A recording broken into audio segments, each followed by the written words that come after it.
오늘부터 이제 소예언서를 우리가 함께 하나님으로부터 받은 이 말씀들을 나누게 될 것입니다. 이 소예언서는 그 분량상의 차이입니다. 그들의 선지자들이 그 대예언서는 이제 이사야, 예레미야, 또 에스라와 같은 그러한 그 아주 많은 분량의 그 성경의 그런 예언서를 남긴 그 선지자들과 또한 이 소예언서는 아주 짧게 짧게는 한 장에서 또그 호세아서 같은 경우에는 좀 더 긴 그러한 본문이긴 합니다만은 그러나 비교적 다른 이사야서나 예레미야 선지자보다는 짧게 그렇게 예언서를 남긴 분들입니다. 그렇지만 그 예언의 어떠한 깊이나 또한 그 예언을 했던 당시의 어떠한 그 시기가 결코 짧은 것은 아니었습니다.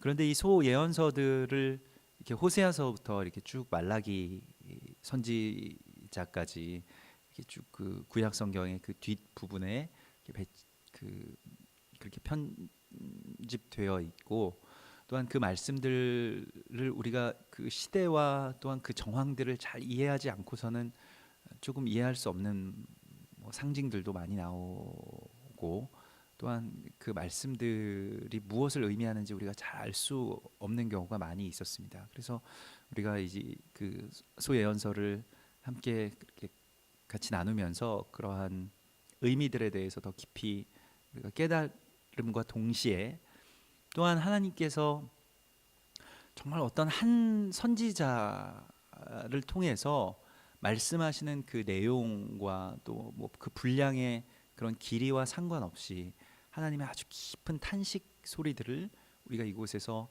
들을 수 있게 되기를 소망합니다. 길이와 상관없이 어떠한 선지자든지 간에 많은 글을 남겼든 또 많은 기록을 남겼든 그렇지 않든 간에 어찌 보면 한마디의 예언을 한 것이고 한 설교를 한 것이나 다름없죠. 그것이 주제와 또한 그 길이와 그 사건의 또 여러 가지 그런 배경들이 합쳐지게 되는 것뿐이죠.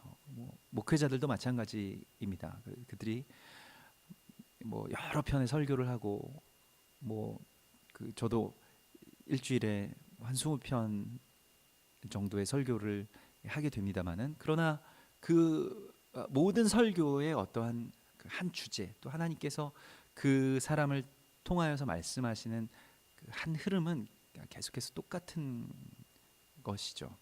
그래서 오늘 이제 호세아서의 말씀을 우리가 살펴볼 때에 그 하나님께서 주시는 그 호세아를 통해서 우리 가운데 주시는 하나님의 마음 또한 호세아와 같은 사람으로 우리가 하나님 앞에 나아가서 이 시대에 정말로 호세아와 같은 또한 주님의 그 사명을 감당할 수 있는 그러한 사람이 될 것을 그렇게 소망하면서 나아가야 되겠습니다.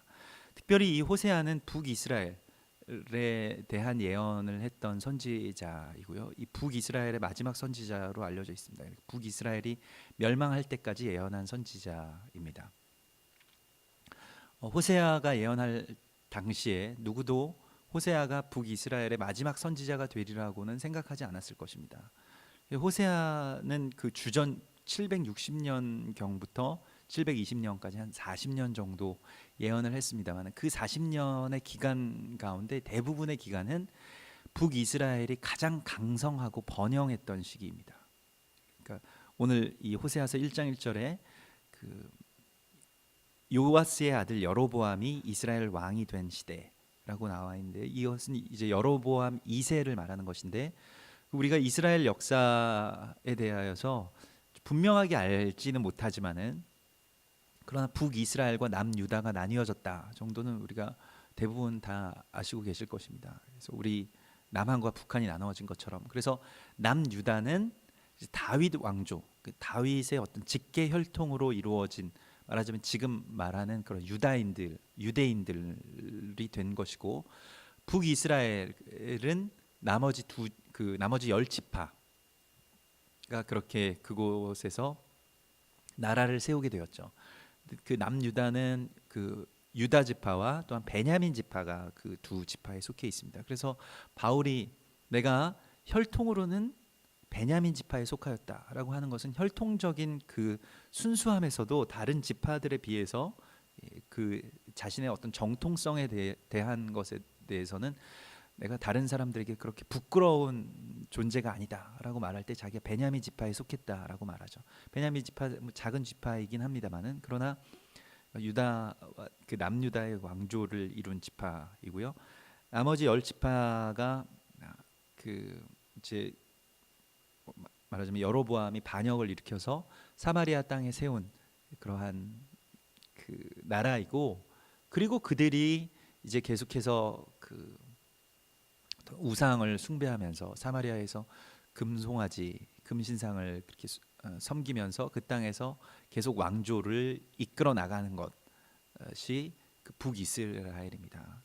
그러므로 그 어떤 정통적인 시각으로 볼 때, 정통적인 유대인들의 시각으로 볼 때 북이스라엘은 이미 반역한 나라이죠. 출발선상에서부터 그러한 반역이 있었고 하나님의 언약으로부터 이루어진 그 출발한 나라가 아니라 어찌 보면 그 태생적으로 이미 그들은 그 약속에서부터 멀어진 존재이고, 예루살렘 성전의 그 제사를 드리지 못하게 되자 그 북이스라엘의 여로보암이 그 사마리아에 그 제단을 세워놓고 그곳에서 이제 예배를 드리게 되었는데, 그 제단에 그 금신상, 금송아지 신상이 있었고, 그리고 계속해서 그 왕의 길을 따르게 됩니다. 그래서 북이스라엘에 대하여서 예언할 때 선지자들의 그런 모든 그 평가의 기준은 누구냐면 첫 번째 왕, 그러니까 그가 여로보암의 길을 여로보암의 길을 떠나지 아니하더라.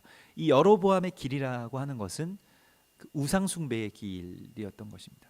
금송아지를 숭배했던 그러한 길인데, 근데 훗날에 다시 이제 여로보암 2세가 등장하게 됩니다. 근데 그 여로보암 2세 때 아무튼 북이스라엘 가운데서는 가장 큰 강성함이 있었고, 그리고 그 여로보암 2세 때 이제 예언했던 선지자가 바로 이 호세아 선지자입니다. 호세아는 이들에 대하여서 북이스라엘에 대하여서 그 에브라임이라는 말, 뭐 이스라엘 또는 에브라임이라고 이렇게 지칭하면서 그들에 대한 그 심판의 경고의 목소리를 그렇게 높였는데요. 이 에브라임이라고 하는 것이 이제 북이스라엘의 가장 큰 지파이죠. 그 가장 주된 지파이고 북이스라엘을 이끌어가는 지파인데, 이 에브라임은 사마리아와 그 세겜 지역을 그 근거지로 하고 있었던 지파입니다. 그리고 이스라엘에서 가장 큰 지파인 유다 지파와 그 말하자면 그 아주 그 경쟁 관계에 있는 그런 지파이죠. 요셉의 둘째 아들이고, 그래서 뭐 오늘 우리가 그 아침 새벽 예배 때 그 세겜에 대해서 나누었습니다만, 세겜에서 요셉이 팔려가게 되고 또 다시 요셉의 유골이 세겜에 와서 장사 지내지게 되고, 또 제비 뽑았을 때 그 지파의 그 분깃을 제비 뽑았을 때 이 요셉의 그 직계인 에브라임이 그 땅을 이제 그 기업으로 얻게 되고, 또한 그곳에서 뭐 여러 가지 일들이 있는데 사마리아가 그곳에 있는 곳이고, 그래서 결국 그 훗날에 예수 그리스도께서 그 땅 가운데 오셔서 야곱의 우물가, 곧 그 세겜 근처 야곱의 우물이 있던 곳에서 이제 예배의 회복에 대해서 선포하시게 되죠. 그래서 요한복음 4장에서 그 예배의 회복, 하나님의 영이시니 예배하는 자가 영과 진리로 예배할 것이니라는 예배의 회복의 말씀을 예루살렘 성전에서 하시지 아니하시고 이 사마리아 땅, 세겜 땅에서 하셨다는 것은 아주 큰 의미가 있습니다. 그래서 그 에브라임이라고 하는 그 지명과 또한 지파의 상징성은 결국에는 이제 그것이 우리가 이야기하는 한 세 사람의 그 두 가지, 그러니까 이방과 이스라엘의 두 가지 가운데서 이방의 가지가 되는 것을 에브라임이라고 그렇게 말할 수가 있겠습니다. 왜 이방의 가지가 되냐면 이제 북이스라엘이 결국 호세아 선지자의 예언대로 멸망하게 되죠. 그래서 열 지파가 멸망을 하게 되는데 이 북이스라엘을 멸망시킬 아수르는 정말 악한 민족입니다. 정말 아수르에 대한 평가는 바벨론보다 더한데요. 바벨론은 어떤 큰 그래도 문명을 세운 나라이지만 아수르는 폭력으로 이 세계를 제패하려고 했던 나라이고, 아수르가 했던 일은 무엇이냐면 점령지의 사람들을 완전히 다 사로잡아서 이동시킵니다. 그래서 아주 얼토당토 않은 땅에 그 사람들을 데려다 놔요.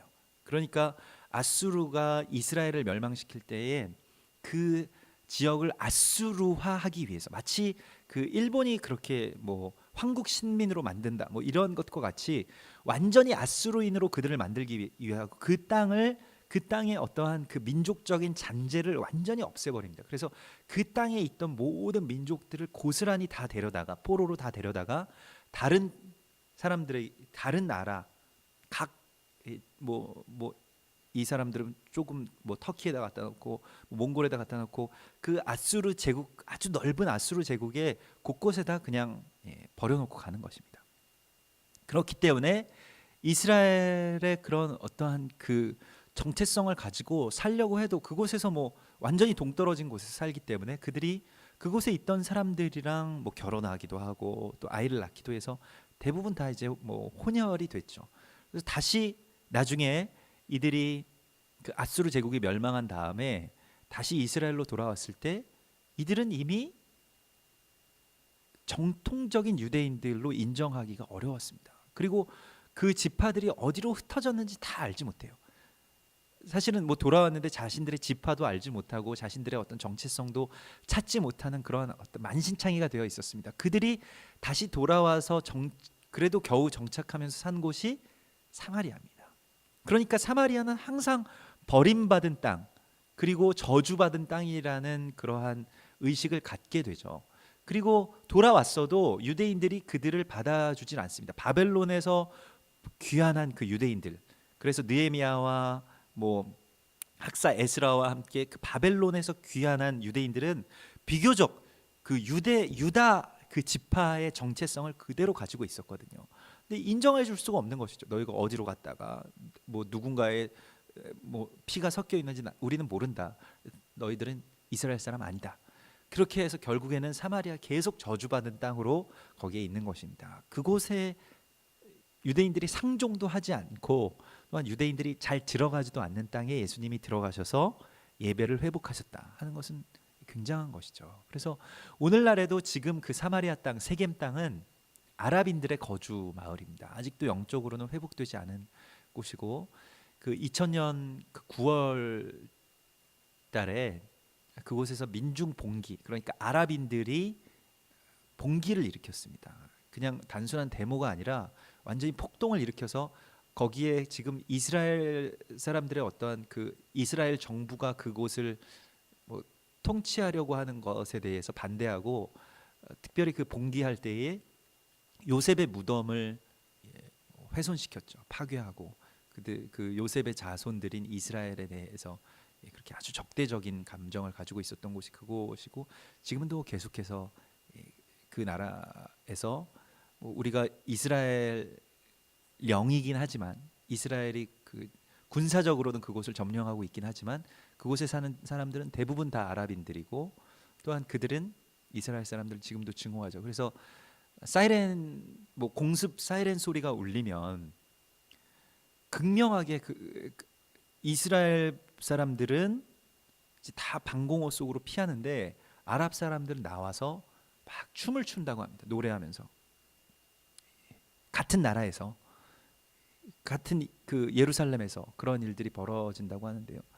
이스라엘 사람들이 이제 죽는다. 이스라엘을 향해서 심판의 미사일이 이제 떨어질 것이다. 해서 막 그 알라에게 그 뭐 노래를 하고 그리고 춤을 추는 일들이 벌어진다고 하죠.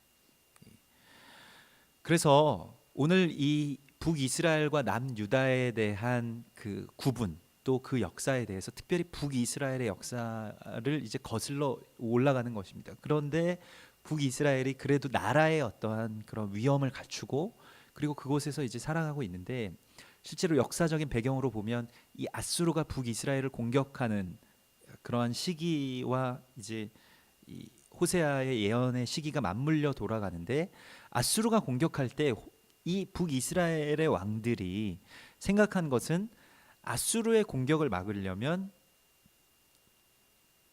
우리가 애굽을 의지해야 되겠다. 그래서 남쪽의 그 애굽 왕에게 의지하면서 그들에게 조공을 바치고 그들에게 가서 굽신거리는 것을 통하여서 그 아수르의 공격을 막을 수가 있다라고 생각했던 것입니다. 그런데 실제로는 그렇게 되지 못했죠. 그냥 아수르에 의해서 점령당하고 맙니다.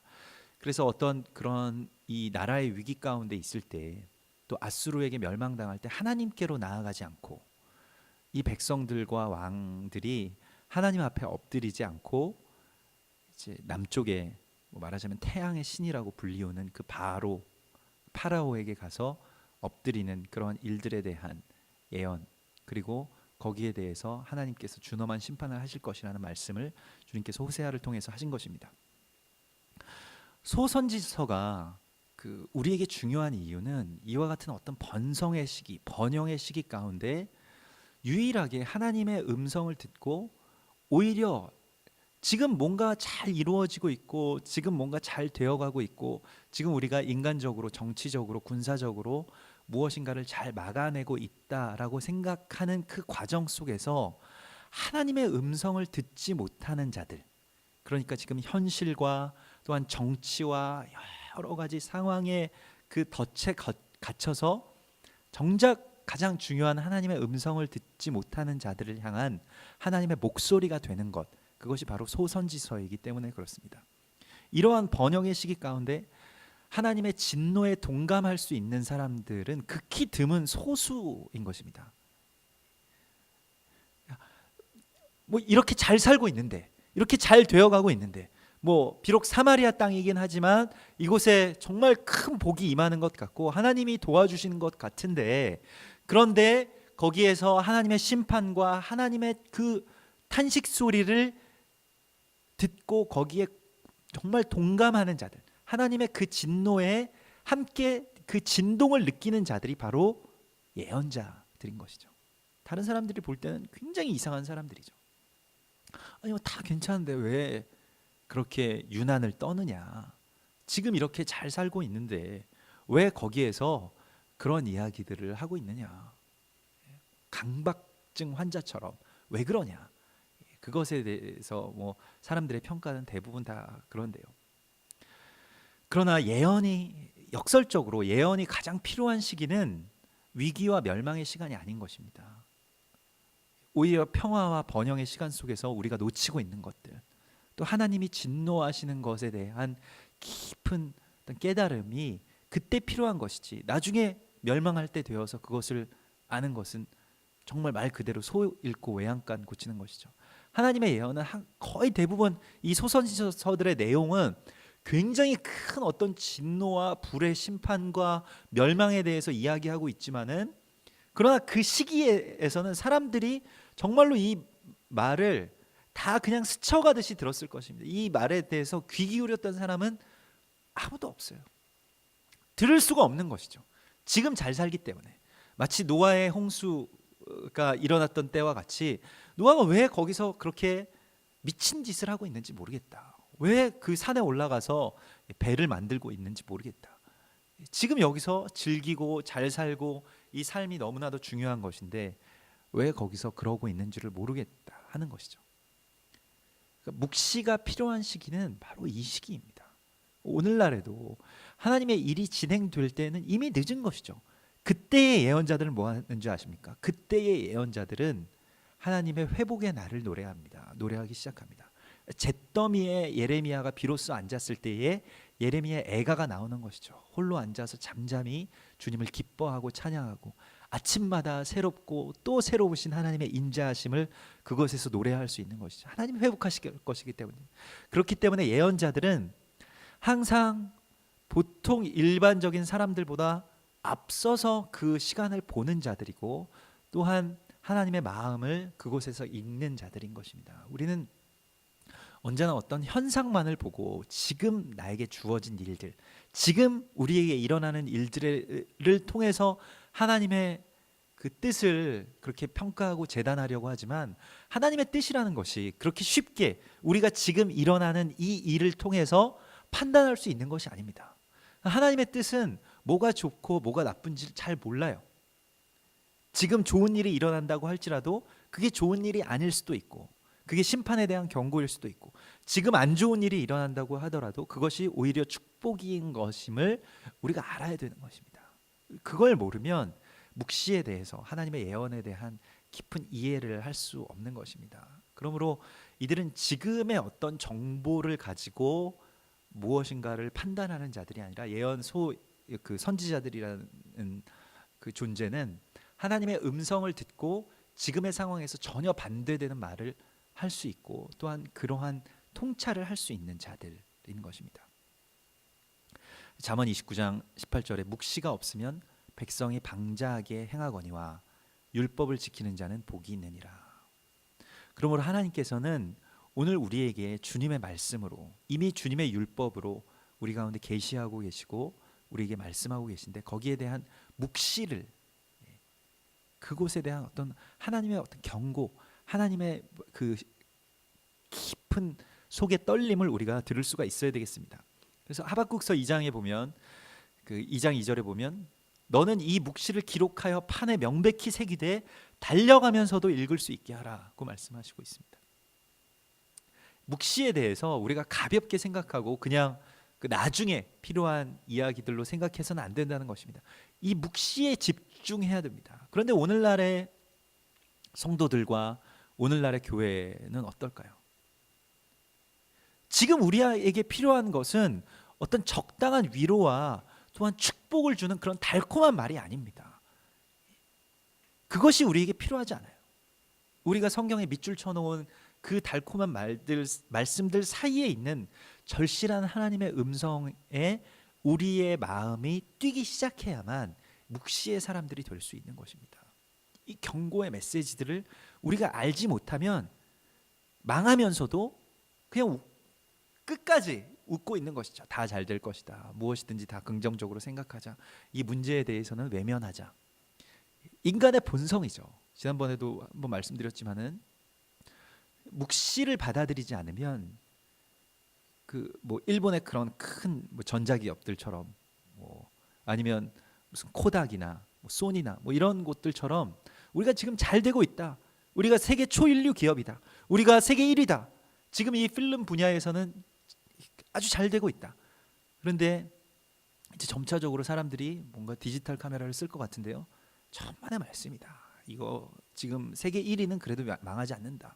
뭐 이러한 식으로 이제 해석하고 싶어하고, 그렇게 그 안에 안주하고 싶어하고, 이것을 지속하고 싶은 마음이 우리 가운데 있죠. 특별히 언제 그 마음이 생기느냐? 번성의 시기에 생기는 것입니다. 이것이 결국 우상이 됩니다. 우리가 그것을 알아야 됩니다. 그래서 삶이 뭔가 좀 잘 풀려 나갈 때, 뭔가 돈도 좀 잘 버는 것 같고, 뭔가 문제들도 별로 없이 나가는 것 같을 때, 우리가 받아야 되는 것은 오히려 이 묵시를 판에 새겨야 된다는 것입니다. 그래서 나의 마음의 어떤 평안을 우리는 갈망하죠. 그것은 인간의 어떤 본성이지만은, 그러나 그 평안을 갈망하면서 외면하고 있는 하나님의 경고, 하나님의 마음, 그 진리의 묵시를 우리가 그 묵시를 향해서 돌이켜야 된다는 것입니다. 성경에 보면 이 묵시를 마음에 새기는 자들이 복을 받게 됩니다. 리브가가 그랬죠. 리브가가 자신의 태에서 그 두 아이들이 계속해서 싸우기 때문에, 그 이 쌍둥이 형제인 야곱과 에서가 싸울 때에 하나님께서 리브가에게 예언하신 것은 큰 자가 작은 자를 섬기리라고 하시는 그 말씀을 리브가는 그의 마음 가운데 새겨 두었던 것입니다. 그래서 그가 장자의 축복을, 그 이삭으로부터 주어지는 그 장자의 축복을 야곱이 받을 수 있도록 더 안달을 하고, 그리고 계속해서 준비하죠. 리브가가 그 일을 이루어내는데, 그것은 리브가의 어떤 영적인 야망이 아니라 하나님께서 주신 그 예언에 대한 성취, 그리고 그 예언에 대한 그 하나님의 말씀이 이루어져야 되는 것에 대한 어떤 갈급함이 립과에게 있었던 것이죠.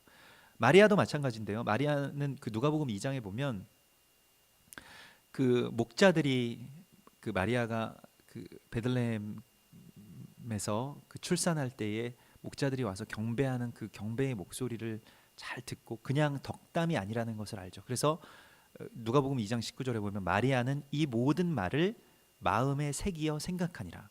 이것이 묵시를 마음에 새기는 사람들의 어떤 자세입니다. 마음에 새기어 생각하는 것입니다. 그래서 하나님께서 어느 때가 되면 이 말씀을 이루시겠구나. 여러분, 이 묵시가 예수 그리스도께서 태어나신 이후에 30년 동안 성취가 안 된 거예요. 마리아는 그러나 이 말씀을 품고 기다린 것입니다. 마리아가 잉태한 것은 비단 예수 그리스도뿐만이 아니라 이 예언과 묵시의 말씀을 잉태한 것이죠. 그래서 누가복음 2장 51절에도 보면 예수님께서 그 12살이 되던 해에 성년식을 하러 이제 예루살렘 올라가셨다가 그래서 실종되죠. 그래서 한참 뒤에 이제 찾게 되었는데 예수님께서 내가 내 아버지의 집에 있어야 될 줄을 알지 못하십니까? 라고 오히려 그 부모님에게 반문할 때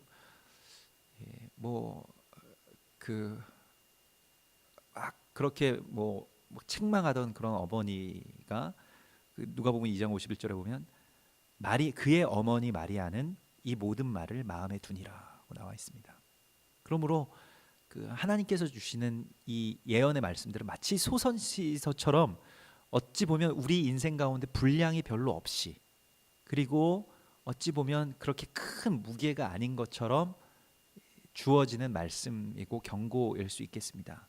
그러나 그 한마디의 주님의 말씀을 내 마음 가운데 새겨질 수 있는 그러한 겸손함과 마음의 부드러움이 있어야 되겠습니다. 그래서 성경에 보면 악한 사람은 마음이 완고한 자예요. 그러니까 너희가 악하여서 마음이 완고하여졌다라고 말하는, 마음이 완고한다는 것은 마음이 단단한 것입니다. 그냥 내가 생각하는 것이 다 옳아요.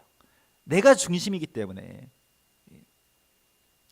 그게 에서의 영입니다. 그러니까 그냥 나의 상황과 나의 상태가 지금 중요한 것이지 하나님의 섭리와 스케줄은 나에게 맞춰져 있는 것이지 하나님에게는 맞춰져 있지 않다, 이렇게 생각하는 것입니다. 정말 큰 교만이죠. 그래서 내가 지금 배가 고프고 내가 당장에 지금 아프고 내가 지금 당장에 문제가 있고 그래서 나를 중심으로 해서 세상이 돌아가는데 뭐 거기에 대해서 뭐 이스라엘이 멸망하고 뭐 북한이 뭐 회복되고 뭐 다시 이스라엘이 회복돼야 되고 이런 거 뭘 말을 하십니까? 지금 내가 더 문제지 않습니까? 내가 지금 더 갈급하지 않습니까? 지금 내가 더 아프지 않습니까? 이게 바로 에돔의 영, 곧 에서의 영입니다. 하나님의 일을 번번이 거역하고 방해하죠. 그래서 우리가 함께 그 지난 토요일에도 나눴습니다마는, 가정교회 예배 가운데 나눴습니다마는, 엘리야의 영은 바로 이 에돔의 역사를 물리치는 영이에요. 에돔의 역사는 항상 하나님의 일을 방해하는 것입니다. 하나님의 언약의 성취에 대해서 아니다, 지금 당장 네가 하고 싶은 일을 해라, 지금 당장 너의 욕망을 채워라, 지금 당장 너의 위로가 되는 하나님을 만나라. 그게 바알이고 그게 아세라입니다. 뭐 다른 게 아니에요. 지금 너에게, 지금 네가 가지고 있는 것, 또 갖지 못한 것에 대해서 집중하라는 것입니다. 말씀의 어떤 진리, 하나님의 어떤 거대한 구원의 역사 가운데 내가 거기에서 하나님과 함께 그것을 이루어간다는 의식이 없이 지금 나라고 하는 신을 섬기는 것이 결국 우상 숭배죠. 계속 그것만을 요구하고, 성경에서도 더 무서운 것은 하나님을 섬김에도 불구하고, 북이스라엘이 그렇잖아요. 하나님을 섬기는데 실은 그게 아니에요. 자기를 섬기는 것이죠. 자아를 섬기는 것이죠. 그래서 거기에서 빠져나오라고 하시는 말씀이 바로 소선지서의 말씀입니다. 중요한 것은 이 소선지서의 내용들은 조금 더 아주 급박하고 더 그 뭐 종말과 그 멸망에 대한 말씀들에 대해서 실제로 지금 눈앞에서 보는 것과 같이 그러한 경고의 말씀들이 많이 있는데, 중요한 것은 이 말씀들을 들에 대해서 우리가 겁에 질려서 벌벌 떨고, 그래서 이게 예언 묵시를 마음에 새긴다는 것이 두려워하라는 의도가 아닌 것을 우리가 알아야 됩니다. 우리가 자녀들을 책망할 때도 자녀가 뭐 나를 무서워하기를 원해서 책망하는 부모가 어디 있겠습니까? 그것이 중요한 것이 아니라 돌이키는 것이 중요하죠. 본질은 거기에 있는 것입니다. 돌이킬 수 없다면 두려워하는 것은 아무 의미가 없는 것입니다. 하나님이 너무 무섭다, 이런 생각 가운데 가서는 안 되는 것이죠. 그러나 하나님이 너무 우습다라는 생각 가운데 있는 자들에게는 이 예언과 또 멸망에 대한 그런 묵시가 더 깊이 그들 가운데 각인되어야만 하기 때문에 어찌 보면 소예언서의 말씀들은 조금 충격적인 예언들을 많이 합니다. 주님께서는 우리가 얼마나 잘못되었는지를 알고 돌이키기를 원하시는 것입니다. 우리의 가장 잘못된 부분에 대해서 말씀하시기 때문에 어찌 보면 좀 심하다 싶은 말씀들도 있어요. 그러나 그것이 바로 우리의 발을 씻어주시는 그리스도 예수의 사랑인 것입니다. 주님께서는 너희가 다 깨끗한데 발이 그렇지 못하기 때문에 내가 발을 씻겨주기를 원한다고 말씀하십니다. 그러면 그 발을 만지셔야 되고, 그 더러운 발을 하나님께 내밀어야 되잖아요. 그것이 바로 소예언서의 말씀과 같은 것입니다. 너희가 다 깨끗한 것 같아도 다는 아니다. 그러므로 우리의 멸망의 이유가 되는 것, 우리가 또 우리의 삶 가운데 말하자면 제거돼야 되는 부분들, 거세돼야 되는 부분들, 마음의 할례를 받아야 되는 부분들, 베어내 버려야 되는 부분들이 분명히 있을 것입니다. 거기에 대한 경고의 말씀을 받고 그대로 그것에 대해서 주님, 내가 순종합니다. 내가 이것을 정말로 주님께서 나의 발을 씻어 주시는 것처럼 나의 가장 추악한 부분들, 가장 죄악된 부분들을 씻겨내기를 원합니다. 주님께서는 말씀하십니다. 내가 너희의 발을 씻겨주지 않으면 너희와 나는 아무 상관이 없다라고 말씀하십니다. 근데 우리는 그렇게 항변하죠. 아니, 좋은 것도 많은데 사람이 다 장단점이 있어서 장점을 좀 보시고, 우리나라의 장점을 보시고, 나의 장점을 보시고, 우리 교회의 가장 좋은 부분을 봐주셔야지 왜 그렇게 부족한 부분들을 보시겠다는 말씀이냐고 그렇게 항변할 수도 있겠습니다만은, 그러나 하나님께서 사랑하시는 자녀에게 징계를 주신다. 그리고 어제 히브리서 12장의 말씀처럼 사랑하시기 때문에 더 완전해지기를 원하시는 것입니다. 그래서 오늘 주님께서 이 시대에 그러한 그 호세아를 통해서 그 경고의 메시지를 들을 수 있는 사람들을 원하시고, 또한 이 호세아와 같은 자들을 원하시는 것입니다. 하나님의 탄식 소리를 듣고 깊이 공감하는 자들. 그래서 이 세상의 어떤 분위기와 상태, 그리고 자아를 중심으로 구축된, 우리 스스로를 중심으로 구축된 어떤 세계 가운데 또 그 세계관 안에 매몰되지 않고 하나님의 나라의 거대한 구원의 역사를 바라보고 그 상황 속에서 하나님의 그 역사에 참여하는 자가 되는 그러한 주님의 사람들을 주께서 찾으시는 것입니다. 호세아는 이사야 선지자와 같은 시대, 그러니까 이사야는 지금 그 남유다에서 예언하였고, 호세아는 똑같은 시대에 북이스라엘에서 예언합니다. 둘 다 입술로만 예언하지 않고 삶으로 예언한 자들이었습니다. 이사야는 3년 반 동안 벗은 몸 벗은 발로 예언하였다고 성경 기록하고 있습니다. 그 수치를, 그 나라에 대한 수치를 느끼라는 것이죠. 우리가 그 벗은 몸과 벗은 발로 다니는 사람을 보는 것만으로도 정말 창피하다, 얼마나 수치스러울까, 이런 생각이 들잖아요. 우리가 전에 그 팔복 다큐멘터리 가운데 가난한 자는 복이 있나니, 그 최춘선 할아버지, 최춘선 목사님이 그 지하철에서 맨발로 다니면서 굉장히 수치스러운 그런 사역을 하잖아요. 누가 그런 사역을 나한테 하라 그러면 정말 못하겠다. 신학생들이 그거 보면서 다 저렇게까지 사역을 할 수가 있을까, 이런 생각들을 하는데, 그 수치감 자체가 메시지였던 것입니다. 그게 지금 한국 사회라는 것이고, 그게 지금 하나님 보시기에 하나님 나라의 앞에 우리가 갔을 때의 모습이라는 것이에요. 호세아는 더했죠. 호세아 내일부터 함께 나누시겠습니다만은 가장 충격적인 어떤 도입, 성경에서 가장 충격적인 도입의 예언서일 것입니다. 너는 가서 그 음행한 여자, 그 창녀인 고멜과 결혼하라.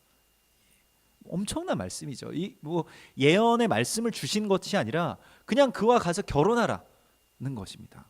이 삶에 대해서 호세아가 순종하면서 누군들 아주 순결하고 정결한 여인과 결혼하고 싶어 하지 않겠습니까마는 호세아는 그 고멜과 결혼하죠. 그리고 그 삶을 통해서 예언하는 것입니다. 오늘 하나님께서 한국 교회에게 또 이 땅의 그리스도인들에게 지금 아주 갈급한 그 말씀을 하시고 또 그러한 부르심을 부르시는데 우리가 거기에 대해서 정말 깊이 우리의 삶으로 순종하고 또한 그것을 우리가 담아낼 수 있어야 될 것입니다. 그것은 어찌 보면 효과적인 어떤 사역과는 거리가 멀 수 있습니다. 또 정상적인 눈으로 볼 때 이해할 수 없는 어떤 방향과 행동일 수도 있습니다. 그러나 우리가 주님의 음성 그리고 주님의 말씀 안에서 이 모든 주님의 묵시에 대한 아주 겸손하고 또한 아주 거룩한 순전한 그러한 겸손과 경배를 하나님께 드릴 때 주님께서는 우리를 통해서 이 땅 가운데 말씀하실 것이고 또한 주님의 그 다급한 말씀 또 다급한 마음과 우리가 만나게 될 때 이 땅이 돌이킬 수 있는 기회를 그래도 한 번 더 얻게 될 것입니다. 우리가 그러한 주님의 사람들이 되어서 또 주께서 말씀하시는 그 내용들 또 예언들을 우리가 듣고 또 그 삶으로 그렇게 순종하며 반응하는 거룩한 주님의 사람들이 되시기를 주의 이름으로 축원합니다. 같이 기도하겠습니다.